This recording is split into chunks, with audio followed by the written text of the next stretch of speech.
All right, get out your Daisy Dukes and your cowboy boots, because not too long from now, the very first band will take the stage at Country Thunder. Yeah, that's where we find 12 News journalist Bianca Bono, who is always outfitted for decked. The occasion. Yes, decked out. I know she's got the boots on. You got the boots, Bianca?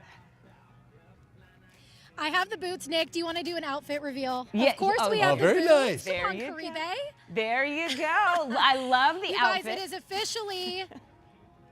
It's time for the happiest place on earth, Florence, Arizona. The 4-day music festival, Country Thunder, is back. I am so excited. As you guys know, I love country music, along with the 30,000 other people that are expected to be out here throughout the next few days. Let's take a look at the stage. The stage is set. Music doesn't start today until 6:30.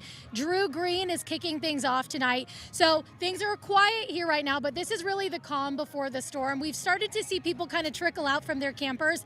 You can see folks shopping, all of these great vendors selling hats, lots of cowboy hats for the shade. It's going to be much needed this year. It's 100 degrees today. And then, of course, some sweatshirts, jackets for things at night. There's line dancing that's happening indoors.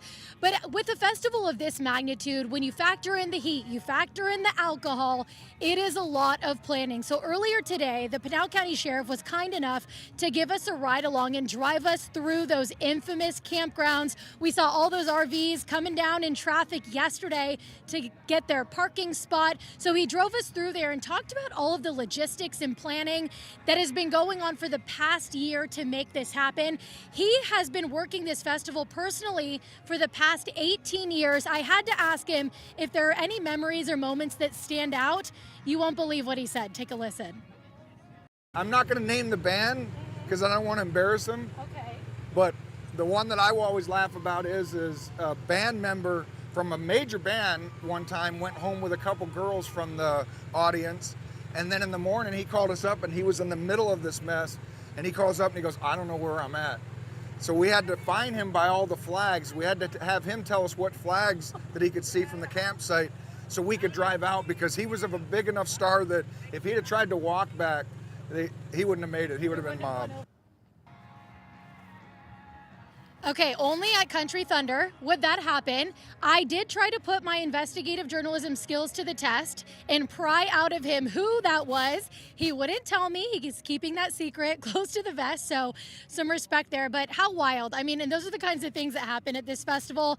But it's a good time. And, you know, I asked the sheriff, too, how do you toe the line between making sure that folks have a fun time and kind of let loose while also making sure they're doing it in a safe way? They said one of the big priorities this year, no surprise, is going around and handing out water and electrolytes. So that will be critical this weekend. But I have to tell you, about 30 minutes ago, we got a pretty cool opportunity. We got to sit down with 2 of the 3 artists that are taking the stage tonight, Drew Green and Tucker Wetmore. I am so excited to bring those interviews to you guys. The music starts at 6:30, but coming up tonight at 5 and 6, we'll bring you some of those interviews. You will not want to miss what they had to say about this festival, guys. Well, yeah, after we heard what the other guy had to say. It's going to be tough to top the sheriff's story, a little off-color story for us there.